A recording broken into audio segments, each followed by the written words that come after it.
어린 시절에 좀 뭐 아버지의 외도 때문에 좀 많이 힘드셨나 봐요. 네네. 아버님이 지금 생전에 계시기 때문에 네. 참 이런 말을 방송으로 한다라는 것이 네. 마음 가운데 큰 고민이 됐었지만 예. 생각해보니까 어린 시절 좋은 추억도 많았었지만 큰 아픔 중에 기억 하나가 예. 아버님께서 제가 어린 시절 난데없이 휴일이었었나 날씨가 아주 좋은 날씨였는데 네. 아버님이 제가 사는 동네에 아주 유명한 한 산자락에 산을 가자고 하시자는 거예요. 예. 그래서 산을 갔었는데 어느 계곡에 아주 좋은 곳이 있었는데 예. 저는 아버지하고 좋은 시간을 보낼 줄 알았는데 예. 웬 정말 한 번도 보지 못했던 아주머님 한 분이 그 아주머님 딸하고 그 계곡에서 저희 부자를 기다리고 있는 거예요. 그래서 처음엔 누군가 싶었는데 나중에는 저보고 뭐라고 말하냐면 생전 처음 본 분인데 이모님이라고 말을 해라는 거예요. 이모님. 그리고 그 이모님이라고 하는 그 딸하고 좀 친하게 지내보라는 거예요. 근데 제가 처음에는 좀 의아하고 어색했는데 분위기를 돌아가 보니까 생각해 보니까 아버님이 남몰래 만나는 외도하시는 분이었구나라는 것을 그때 알게 됐었죠. 아니, 보통은 이렇게 아이들 숨기죠. 몰래 그렇죠. 그러니까 저도 전혀 그걸 처음에는 상상을 못 했었는데 이야기를 하다 보니까 알게 됐었고 더 그것을 확증할 수 있었던 게 잘 뭐 놀 수는 없었지만 어쨌든 시간을 지내고 나서 내려오는데 아버님이 그러더라고요. 어머님하고는 이 이모님을 만났다라고 절대 이야기하지 말라고. 그러니까 어린 마음에 아버님이 절대라는 말을 하니까 또 돌아와서는 엄마한테는 절대 말을 할 수가 없었었죠. 그런데 이제 큰아들, 제가 또 큰아들이었는데 어린 마음에 아빠가 저러니 내가 엄마를 좀 지켜줘야 되겠다. 그런 어린 마음에 결심이 섰던 것 같아요. 굉장히 어린 나이에 사실 상처도 되고 그게 그 비밀이 지켜질 수가 없을 텐데. 그렇죠. 처음에는 제가 비밀을 지킨다고 해서 비밀을 지켜줄 수 없는 게 이제 결국은 엄마가 그걸 저희 어머니께서 하시겠죠. 알게 되시더라고요. 원래 저희 아버님께서 사우디아라비아에 근로자로서 오랫동안 다녀오셨거든요. 그러다 보니까 굉장히 다녀오셔서 남다른 또 열심을 가지고 오셔서 돈을 좀 버셨는데 그 돈을 가지고 여러 사업에 힘을 쓰셨다고는 하는데 그게 잘 안 됐어요. 그러다 보니까 아버님이 원래 술을 잘 못 드셨던 분인데 힘겨운 상황을 이제 이겨내야 되겠다라는 마음에 술을 가까이 하면서 집에 와서도 실수를 많이 하시더라고요. 소리를 지르고 또 어머님한테 또 나중에는 폭행까지 하는 그러니까 전혀 보지 못했던 광경들을 보게 되니까 어머님도 그랬었지만은 어린 저한테는 그게 굉장히 마음에 큰 상처가 됐었죠. 큰 상처가. 그때 이렇게 또 남매셨을 거 아니에요, 그죠? 밑으로 여동생하고 남동생이 있었고 굉장히 남동생하고 여동생하고 나이 차이가 좀 많이 났었죠. 그 당시에 얼마나 두렵고 무서우셨을까라는 생각이 들어요, 그렇죠? 부모님이 그렇게 또 집안 환경이 되다 보니까 어찌 보면 자녀들이 항상 희생을 당하는 거잖아요. 어떠셨어요, 그때? 일단은 엄마하고 아빠하고 어머님 아버님이 그렇게 자꾸 다투고 싸우는 모습이 굉장히 저녁이면 힘겹고 그러다 보니까 행여나 아버님의 그 발자국 소리라도 들리기만 하면은 이불을 뒤집어 쓰고 동생하고 숨죽여 잠을 자는 척을 했던 적이 생각이 나요. 근데 어느 날에는 굉장히 아버님의 그 어머님을 대하는 거가 너무 좀 격하고 너무하다 싶어서 그런지 어디서 그런 용기가 났는지 모르겠지만 저도 모르게 갑자기 이불을 박차고 나가가지고 아버님을 향해서 어머님 사이에 제가 막아서서 아버님을 향해서 저도 모르게 아버지가 도대체 우리 집안에 해준 게 뭐가 있어요? 라고 해가지고 저도 모르게 화난 마음에 아버님을 향해서 대항했던 것 같아요. 근데 아버님도 너무 화가 났던지 그냥 저를 향해서 한 대 친다는 게 제가 잘못 맞아버렸어요. 그래가지고 제가 맞고 나서 잠깐 의식을 잃어버렸던 것 같아요. 근데 의식을 잃어가지고 쓰러진 상황 속에서 제가 의식이 좀 끊겼다 생각했는데 갑자기 그 어둠 속에서 웬 물방울 같은 것이 제 얼굴에 뚝뚝뚝뚝 떨어지는 거예요. 그래서 저는 무의식 속에서 우리 집이 빗물이 새나? 라고 했는데 눈을 떠보니까 어둠 속에서 저희 어머님이 연고를 그러니까 제가 여기 맞아가지고 퉁퉁 부어있으니까 맞은 부위에 연고를 발라주시면서 어머님 울고 계셨는데 우시는 눈물이 제 얼굴에 뚝뚝 떨어졌던 거죠. 그러면서 제가 깨어난 줄도 모르고 어머님이 혼잣말로 기로야 엄마가 오랫동안 너를 봐서라도 참으려고 했는데 너무 힘들어가지고 아무래도 너하고 여동생은 아빠하고 살고 어린 남동생은 내가 데리고 갈 테니 잘 살아야 될 것 같다 라고 혼자 중얼중얼거리는 소리를 들으셨구나. 제가 들었어요. 근데 어린 마음이 너무 무서워가지고 엄마 손을 확 잡고 엄마 저 좀 데려가 주세요 라고 말을 하고 싶었는데 또 제가 큰아들이어서 그런지 모르겠지만은 저와 여동생이 엄마를 따라가면 너무 짐이 되고 힘들겠구나. 어린 마음에 그런 생각이 들더라고요. 그래서 엄마 가세요? 엄마 가지 마세요. 엄마 가세요? 날 좀 데려가세요. 속으로 막 한참을 되뇌이다가 제가 그만 잠이 들어버렸어요. 근데 저는 그게 꿈이기를 바랬죠. 아니 꿈인 줄 알았어요. 근데 딱 떠보니까 꿈이 아니라 현실이더라고요. 옷가지가 다 터져 있고 여동생이 옆에서 움츠려 잠을 자고 있고 아버님은 엄마가 도망간 줄도 모르고 주무시고 그래서 그 광경 속에서 이제 엄마를 보기가 힘들었었죠, 한동안은. 어머님이 남동생을 데리고 나가셨고 저하고 어린 여동생하고 아버님하고 사셨고 아버님은 그 이후로 여러 번 좀 재혼을 하셨었죠. 목사님 그럼 당시에 나이가 몇 정도 되신 거예요? 그때 제가 초등학교 6학년 거의 이제 중학교를 앞에 두고 있었던 그러니까 때였던 것 같아요. 큰아들이지만 아직 너무 어렸을 너무 때고. 어렸다. 그 막내 엄마가 데리고 간 동생은 그때 몇 살 때였어요? 그때 남동생은 한 4살 정도 된단 말이에요. 너무 어리니까 막내만 데리고 너무 어리니까 어머님이 또 그에 대한 책임감을 가지고 남동생은 데리고 그러나 상황이 그러니 저하고 여동생을 놔두고 이제 나가신 거죠. 목사님도 사실 뭐 완전히 지금 생각하면 다 큰 게 아니잖아요. 그렇죠. 그 당시에 제가 이제 초등학교 6학년에서 이제 중학교를 바라보는 어떻게 보면 사춘기로 가장 예민할 때였는데 그 예민한 순간에 가장 힘들었던 것 중에 하나는 집에 엄마가 없다는 것도 힘들었지만 집에 엄마가 없다 보니까 학교에 필요한 사항들을 챙겨주지를 못하잖아요. 맞아요. 학교에서 예를 들어서 뭐 보충 수업비라든가 그리고 지금은 안 그렇지만 그 당시에는 적금을 내야 됐어요. 적금을. 자기의 가정의 형편에 맞춰서 한 달에 적금을 얼마 내겠다라고 작정을 하고 적금을 내야 되는데 보충 수업비도 잘 못 내는데 적금을 못 내는 상황 속에서 어느 날인가 중학교 때 담임 선생님이 조회가 끝나고 나서 저를 포함해서 4명의 아이들을 부르는 거예요. 교탁으로 나오라고 그러더라고요. 그런데 갑자기 제가 잊을 수가 없어요. 큰 파란 출석부가 있는데 큰 출석부가 옛날에 있었잖아요. 네, 있었죠. 이걸로 머리하고 싸대기를 막 휘둘러 치는 거예요. 그때는 진짜 왜 그랬는지 정말. 적금 그 돈 안 냈다고? 맞아요. 그래서 너무 놀라가지고 제가 그 4명 중에서 용기를 내가지고 선생님 저희가 왜 맞아야 됩니까? 그랬더니 돈이 없는 애들은 맞아야지. 돈이 없는 애들은 학교도 다니지 말아야 되지. 그런데 갑자기 앞에 있는 그 교실 문을 확 제끼더니 저를 엉덩이로 걷어차면서 나가라고. 그때 제가 느꼈던 그 수치심하고 마음 가운데 있는 울분은 진짜 힘들었던 것 같아요. 근데 차마 우리는 선생님들한테 덤벼들 수는 없는 때였지 않습니까? 그래서 나가면서 제가 그때 2가지를 결심했죠. 내가 선생님이 돼야 되겠다. 그래서 이런 경우에 어려움 속에 있는 애들을 정말 돌봐야 되겠다. 그런 결심을 하게 됐던 것 같아요. 그리고 2번째로는 내가 돈을 좀 벌어서 더 이상 선생님에게 맞는 이런 수치심은 없어야 되겠다. 라고 해가지고 제가 결심을 했죠. 돈 벌기로. 요즘 같은 세상에 그런 일이 있었다면 뉴스에 났겠죠. 뉴스에 났겠고 사회에서 매장당했겠죠. 예? 아니 근데 그래서 돈을 벌겠다 결심해서 돈을 벌러 나가신 거예요? 요즘 같은 경우 심지어는 청소년 아이들도 알바를 할 수 있는 상황이 되지만 옛날엔 그런 게 없었지 않습니까? 그렇죠. 그래서 뭐 하나 돈을 벌 수 없는 상황인데 마침 그때 신문 배달을 할 수 있는 제가 광고를 봤어요. 당시에 제일 많이 그래서 했죠.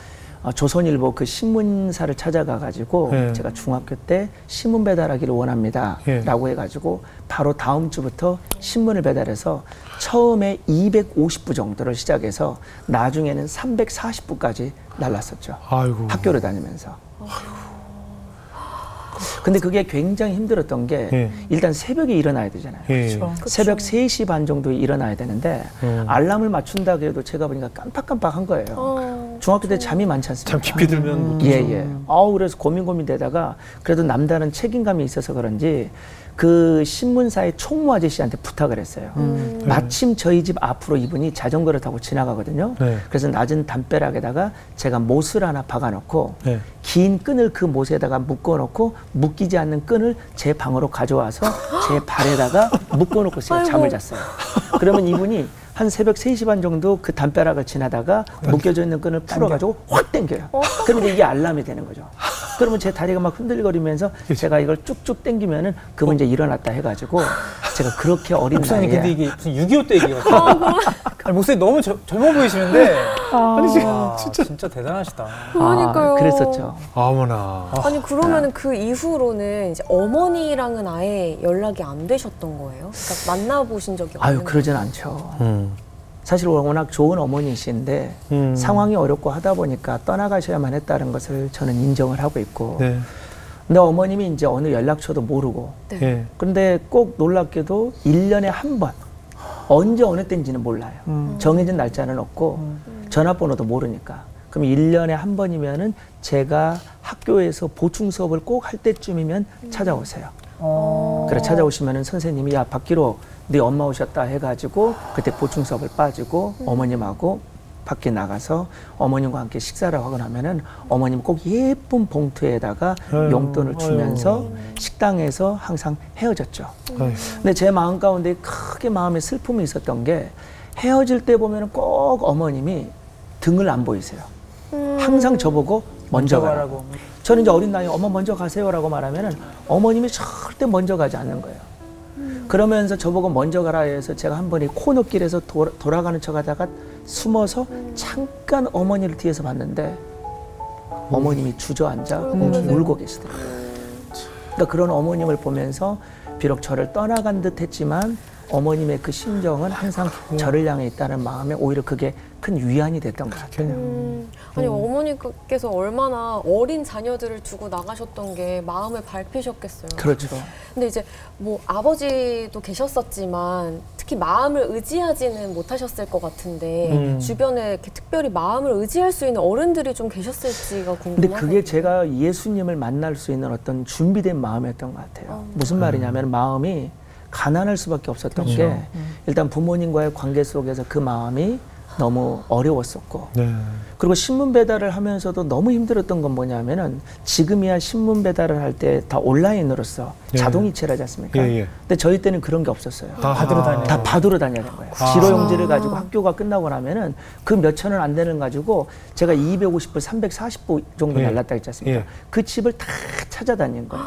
그러면 그때 그 어린애가 한번 열심히 하겠다라고 하면은 그냥 주어도 되는데 그것을 또 안 주려고 막 1,000원, 2,000원을 깎기도 하고 안 주려고 다음에 오라고 그러고 어떤 경우는 또 비 오는 날 신문에 젖어있던 것을 간직해 놨다가 익어보라고 하면서 안 주고 그리고 또 새벽이면은 새벽에 아무도 없는데 우유가 가끔씩 배달하는 아주머님들 보면 없어지나 봐요. 우유가. 그걸 의심하고 막 그럼 이제 제가 가고 있을 때 의심해가지고 이런 새벽에 너 아니면 누가 가져가겠냐면서 제 싸대기를 한 번 더 때리고 그리고 또 어떤 경우 같은 경우는 골목길에 딱 갇혀있는 곳이었는데 신문을 넣고 갇혀서 딱 나오려고 하는데 보니까 혹시 아시는지 모르겠는데 바바리맨 겉을 그 바바리 코트를 입고 안에는 알몸으로 막 있었던 이상한 사람들 있잖아요.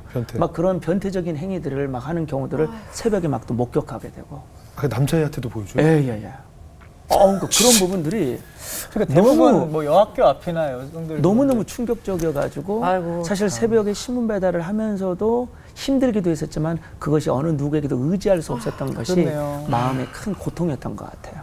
당시에 그럼 뭐 교회 추석이나 신앙생활 하셨었어요? 그때는 신앙생활 안 했었죠. 저는 모태 신앙도 아니고. 근데 언제 교회 첫 발걸음? 근데 이제 아무래도 집안에서나 또 부모님이나 어른들한테 기댈 수가 없다 보니까 그래도 그 또래에 있는 친구들하고 관계가 참 좋았던 것 같아요. 친구들하고. 근데 어느 날 갑자기 중학교 3학년 때 김태민이라는 친구가 짝꿍으로 저라고 이제 만나게 되는데 남자인 제가 봐도 너무 잘생긴 거예요. 남자인 제가 봐도. 그리고 잘생긴 친구하고 옆에서 공부를 해서 그런지 공부도 더 잘 되는 것 같고 기분도 좋고 근데 제가 깜짝 놀랐던 게 뭐냐면 점심시간 때 얘가 도시락 위에다 손을 얹고 눈을 감고 기도를 하는 거예요. 저는 제 평생에 이제 교회 다니는 애들을 처음 본 거예요. 너무 놀라가지고 이 친구가 이제 기도를 다녔는데 거기까지 교회를 다녔는데 거기까지는 괜찮았는데 5월에 이제 거의 뭐 체육대회가 있어서 그런지 저보고 교회를 가자는 거예요. 교회를. 그래서 저보고 이제 전도를 하는 것 같아서 나 교회 취미 없다라고 했는데 이 친구 하는 말이 교회는 취미로 다니는 게 아니라는 거예요. 교회 가면 여자친구가 있다는 거예요. 중요한 전도 아주 잘하네. 그 친구는 아주 태민이가 전도 잘하네요. 탁월한 전도자였어요. 그러니까. 그래서 피로가 뭔지를 알고. 그 당시에는 저희가 남녀 공학이 없었지 않습니까? 그래서 이 친구가 보니까 체육대회가 있는데 꼭 한번 가자고 가보면은 정말 어여쁜 친구들이 많더라고. 예. 그래서 제가 그냥 거기에 마음의 문을 열고 네. 순종하는 마음으로 거길 갔었죠. 네. 근데 멀리서 보니까 그 학교에서 정말 청소년 애들이 많은 거예요. 네. 근데 가까이서 딱 가서 보니까 왜 그런 애들 있지 않습니까? 하나님의 은혜가 아니고는 봐줄 수 없는 얼굴들. 은혜로 봐줄 수 있는 그런 얼굴들이 있는 거예요. 그래서 내가 너무 화가 나가지고 실망했어요? 실망하고 바로 돌아오겠죠. 예. 근데 이 친구가 참 끈질기네였던 것 같아요. 네. 얼마나 끈질긴지 12월 이제 24일 날 이 친구가 또 저를 찾아와서 12월 24일 날 교회에 크리스마스 행사가 있다는 거예요. 네. 그러면서 쇼처럼 너무 재밌다는 거예요. 그래서 그 당시에 뭐 볼 것도 없고 갈 것도 없는 제가 친구가 또 쇼가 있다고 하니까 거기에 그냥 귀가 혹해가지고 한번 그 교회를 찾아갔죠. 네. 근데 정말 제가 외람된 말이고 부끄러운 말인데 제가 그때 맥주를 친구들하고 어울리면서 맥주를 한 7병인가 8병인가를 청소년 시절에 마시고 교회를 갔어요. 크리스마스니까. 예, 크리스마스니까. 네네. 예, 멋 모르고. 네. 근데 한 중반 정도 이렇게 앉아 있는데 여러 이제 친구들하고 선배들이 앞에서 중창단이 노래를 부르더라고요. 예. 근데 그 노래를 제가 아직도 잊을 수가 없어요. 예. 그 노래가 뭐냐면은 가진 재물 없으나. 예. 그게 이런 거지 않습니까? 나 가진 재물 없으나, 나 남이 가진 지식 없으나, 나 남이 가진 건강 없으나. 근데 굉장히 저하고 좀 일치되는 것 같더라고요. 내가 보니까 공부도 못하는 것 같고, 건강도 별로 안 좋은 것 같고, 돈도 없는 것 같고, 나네? 마음에 굉장히 위안이 되는 것 같았는데, 후렴에 갑자기 공평한 시인하는 거예요. 네. 너무 화가 나더라고요. 그렇죠. 이런 비참한 삶이 하나님이 주신 공평함인가? 라고 해가지고 성경을 던질 뻔했는데, 그래도 참아야 되겠다 해가지고 나가야 되다 싶어가지고 바로 뛰쳐나왔죠. 근데 나오려고 하는데, 교회 보니까 문지기 누나가 있더라고요. 교회가 무섭더라고요. 들어오기는 쉬워도 나가기가 어렵더라고요. 문 앞에 지키고 있는 문 앞에 딱 지키고 있는 문지기 누나가. 근데 이 문지기 누나가 얼마나 몸이 등치가 좋던지. 근데 저는 참고로 제가 좀 몸이 뚱뚱한 여자를 보면은 제가 어린 시절 힘이 빠져요. 보면. 왜 그런지 모르겠어요. 갑자기 힘이 빠지는데 이 누나를 보기가 너무 무서운 거예요. 또 내 힘이 빠질까 봐. 그래서 이 누나를 확 째려보면서 나 건들지 마세요 라는 암시로 그 누나를 쫙 째려보면서 딱 들어가려는데 나가려는데 이 누나 갑자기 제 손목을 확 잡는 거예요. 그러니까 제가 힘이 빠져버리죠. 힘에 빠진데 교회가 본당이 2층이었는데 이 누나가 저의 힘 빠진 몸을 이끌고 저를 1층 교육관으로 데려가는 거예요. 그러니까 갑자기 어둠 속에 저를 다 앉히는 거예요. 위축이 되더라고, 어둠 속에서. 그러더니 불을 따닥 켜더니 제가 앉아있는데 누나를 향해서 막 째려보면서 온갖 욕설을 막 하려고 하는데 이 누나가 팔짱을 탁 끼면서 저를 거기에 요동하지 않고 유심히 여유 있게 저를 쳐다보는 거예요. 더 무섭더라고요. 그러더니 갑자기 저보고 제 평생 잊을 수 없는 말을 하시는 거예요. 야, 애가 얼마나 힘들면 술에 취해서 이 교회를 왔을까. 근데 말이야, 예수님은 이런 너를 있는 모습 그대로 사랑하고 너를 기대하셔. 이 말을 하는 거예요. 믿음이 없는 저희지만 그 말이 그렇게 마음 가운데 위안이 되더라고요. 그리고 한평생 살면서 사랑, 기대 이런 말을 들어본 적이 없거든요.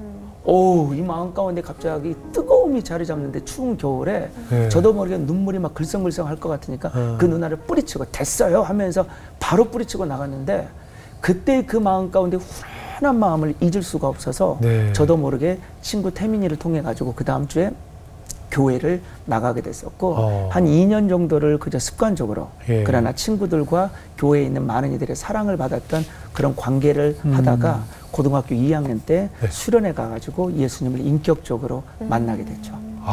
어떻게요? 그때 그 수련회 속에서 그 전해진 그 말씀 속에 특별히 그 십자가의 은혜였던 것 같아요. 저는 제가 우리 아버님을 바라보면서 아버지는 죄인, 그리고 나는 피해자. 난 이런 사람인 줄 알았어요.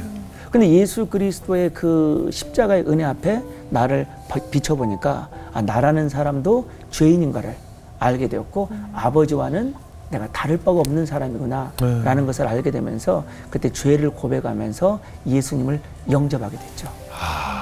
어떻게 보면 그 덩치 큰 누님의 한마디가 그러네요.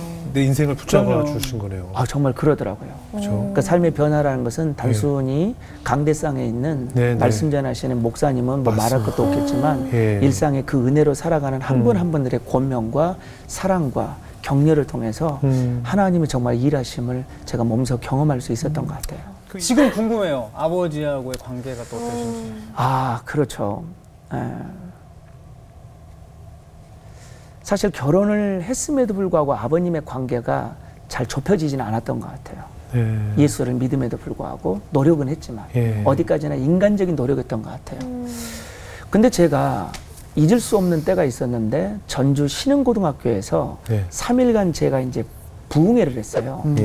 신흥고등학교에서 3일간 부흥회가 이제 마지막 3일째였는데 아침에 큐티를 하고 설교를 하러 가려고 하는데 그날 본문이 특별히 예수님이 제자들의 발을 씻기는 내용이었어요. 그래서 그 예수님이 제자들의 발을 씻기는 내용 속에서 내가 오늘 신흥고등학교 애들에게 하나님의 말씀으로 정말 저들을 씻기고 섬겨야 되겠다라는 마음을 다짐을 가지고 기도를 하는데 하나님께서 갑자기 저희 아버님을 떠오르게 하는 거예요.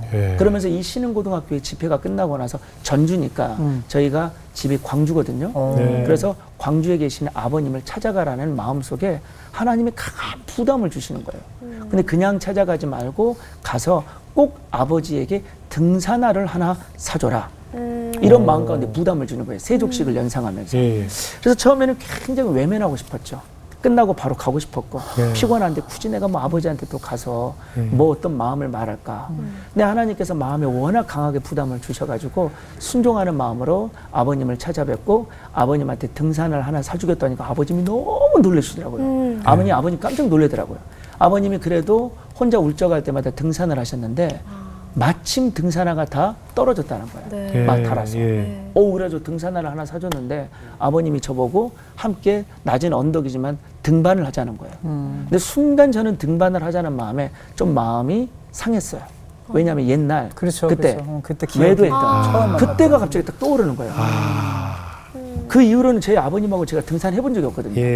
수십 년이 지나가지고 무슨 아버님한테 제가 등산화를 사준 신발을 신고 등산을 하자고 하니까 마음이 그렇게 유쾌하지는 않았지만 그래도 한번 따른다는 마음으로 갔는데 그게 갑자기 떠올라가지고 저도 모르게 심각하지만 아버님한테 말했죠. 아버지, 아버님은 어떻게 지금껏 저에게 평생 살아오면서 이렇게 어렵고 힘든 상황 속에서 저에게 미안하다는 말을 한 번도 안 하세요?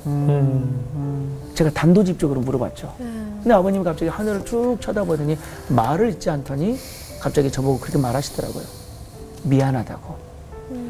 미안하고 픈 마음은 항상 마음에 있었는데 내가 말이 떨어지지 않아서 그렇지 마음에서는 내가 너를 미안했다. 그러면서 네가 자랑스럽다.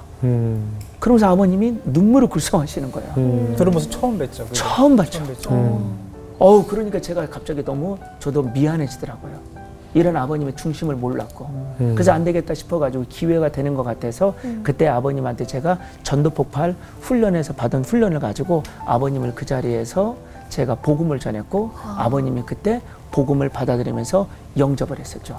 그 이후로 이제 아버님이 교회를 다니기 시작했고 뭐 술이나 이런 부분들은 완전히 끊으시면서 아버님의 삶에 조금은 변화되시는 것 같은 모습에 감사했죠.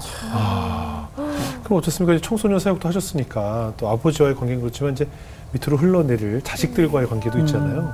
그게 아무래도 부모 영향이 좀 있는데 목사님은 어떠셨어요? 워낙 그 어린 시절 부모님으로부터의 그 어려움이 있어서 그런지 제가 결혼을 일찍 했는데 결혼을 하고 나서 정말 아이들한테는 잘해줘야 되겠다. 이런 마음을 갖게 되더라고요. 그래서 그런지 저는 아이들을 웬만해서는 혼을 내지 않았던 것 같아요. 왜냐 부모님이 워낙 다투고 싸우고 분쟁이 있는 그 가정을 저도 모르게 연상하다 보면 집안에서는 항상 화목과 화평을 마음 가운데 꿈꾸다 보니까 어지간해서는 제가 애들한테는 화를 내지 않았던 것 같아요. 근데 사실 아시는 것처럼 성경에서는 분명히 아이들을 가르치는 데 있어서 분명한 훈계가 필요하지 않습니까? 무조건 덮어놓고 사랑하는 것만은 아니니까. 근데 이제 저희 와이프가 굉장히 상황 속에서 성경적으로 사리 분별이 밝아요. 그러다 보니까 아이들을 두 딸을 키우지만은 애들을 혼낼 때는 바르게 혼냅니다. 아주 호되게.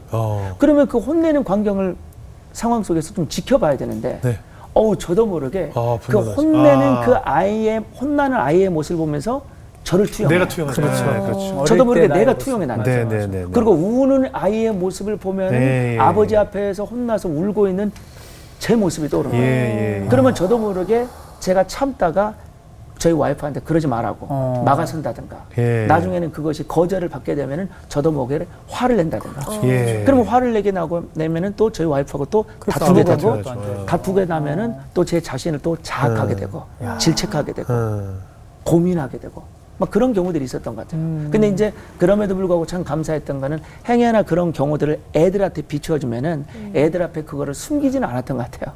어린 애들이었었지만 엄마하고 만약 다투게 되고 또 아이들로 인해서 마음 상하게 되는 경우 있으면은 애들을 불러다가 솔직하게 아빠의 연약함을 고백했고 애들이 아빠를 위해서 기도 좀 해달라. 그럼 또 애들이 저를 위해서 막 기도해주고 그런 그래도 믿음 안에서 그 가정을 은혜롭게 잘 또 감당해 올 수 있었던 것 같습니다. 두 딸들이 목사님 엄청 좋아하겠네요. 그러니까. 엄마보다. 그렇네. 저는 오히려 항상 막아주고 했으니까. 저는 허당입니다. 아니, 허당이라도 아버지에게 더 정이 많을 것 같아요. 네네네. 아버지 야단 안 치는 아버지니까. 그죠? 그렇죠. 두 분 다투시면서도 좀 아무래도 트라우마 같은 게 있으셨어요? 사모님하고도? 그러니까 그런 부분이 좀 어려움이 있었던 거죠. 저도 모르게 제가 이제 투영하는 그 모습 속에서 있었고 제가 이제 아내에게서 엄마를 기대했던 것 같아요. 그럴 수 있죠. 그래서는 안 되는데 엄마의 그 빈자리를 아내의 그 무조건적인 격려와 지지와 사랑을 원했다. 내가 받지 못했다. 그렇죠.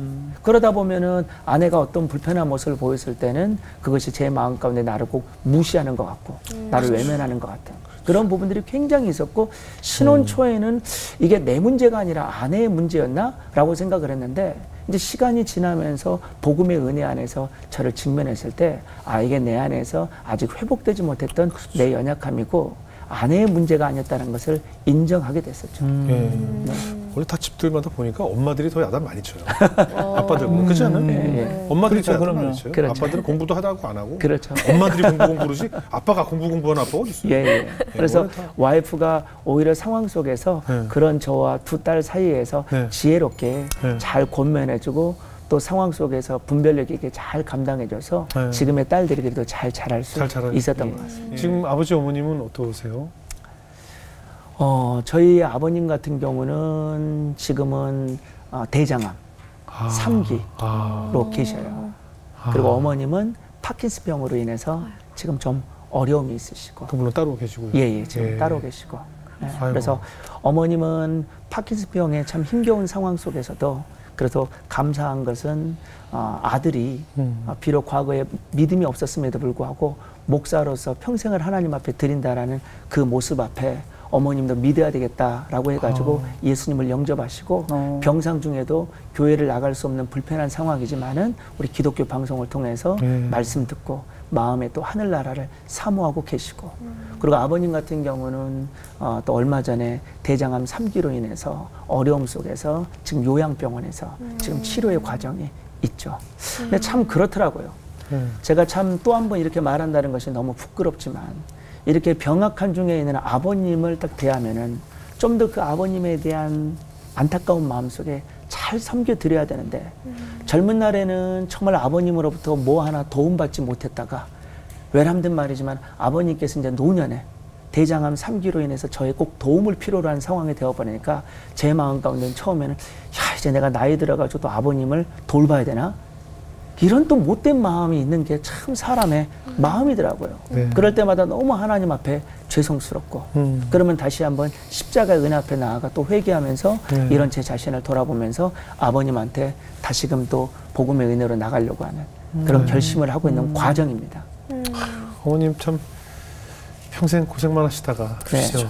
이제 노후에서도 이렇게 또 건강이 좋지 않으셔서 많이 속상하시기도 하시겠어요. 그래서 손주들 보면 좋아하실 텐데. 네네. 지금 뭐 손녀들 보고 그러면은 너무 좋아하시고 어머님은 특별히 제가 이렇게 목회를 은혜 가운데 감당하는 것을 보면서 아주 감사해 하시죠. 오늘 사실 새롭게 하소서 나오는데 많이 좀 고민을 많이 하셨다고 하셨는데 오늘 그래도 나옴으로 많은 또 은혜가 있죠. 네네. 저도 막상 나오기 전까지는 고민을 많이 했었습니다.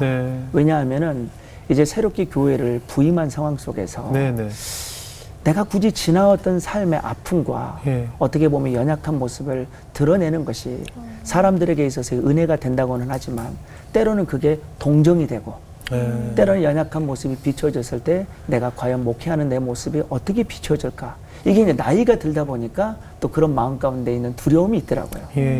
그런데 그래서 사실은 이 우리 새롭게 하소서에 저에게 한번 나와달라고 출연진을 요청을 했을 때 제가 처음에는 망설였어요. 그래서 일주일 동안에 내가 기도를 해보겠다라고 해가지고 기도를 하고 있는데 갑자기 기도 중에 메일을 하나 받게 됐어요. 그것도 참 놀라운 것 같아요. 메일을 받았는데 미국에서 어느 공과대학으로 유명한 한 대학 교수가 젊은 교수가 저한테 메일을 보내는 거예요. 그러니까 누군가 했더니 제가 어린 시절에 자신을 가르쳤던 저로부터 말씀을 들었던 학생이에요. 초등학교 3학년 때 5학년 때 정말 어려움 속에서 부모님과의 다툼 속에 어려움이 있었고 교회 가서도 어떤 마음에 희망이 없었던 아이였는데 제가 전했던 말씀 앞에 은혜를 받았다는 거예요. 그래서 2년 정도 받은 은혜를 가지고 자신이 미국을 갔을 때 제가 안수를 해줬잖아요. 그 안수했던 마음의 소망을 가지고 가가지고 열심히 공부를 했고 낯선 미국에 가가지고 너무너무 힘든 경우도 많았었지만 그때 초등학교 때 들었던 말씀을 가지고 공부를 해서 마침내 지금 그 미국 대학의 교수가 됐다고 그걸 저한테 메일로 보내온 거예요. 그래서 제가 너무 놀랐죠. 그래서 하나님께서 약함을 숨기지 말고 부끄러워하지 말고 오히려 드러내어 나가라라는 그런 마음 가운데 응답을 알고 제가 나오게 됐죠. 그럼요. 기도해보고 결정하겠다고 하는 분들 다 나오시더라고요. 그 기도 가운데 하나님이 나가지 마라. 거길 네가 왜 나가니? 뭐 이런 응답을 주실 리는 없잖아요. 그렇죠? 거의 다 나오시더라고요. 나오려고 네가 거기를. 혹시 그런 분이 계셔도 좀 제보를 주시면 다 나와. 하나님이 그럴 리가 없잖아요. 거길 네가 어떻게 나가? 그럴 리가 없잖아요.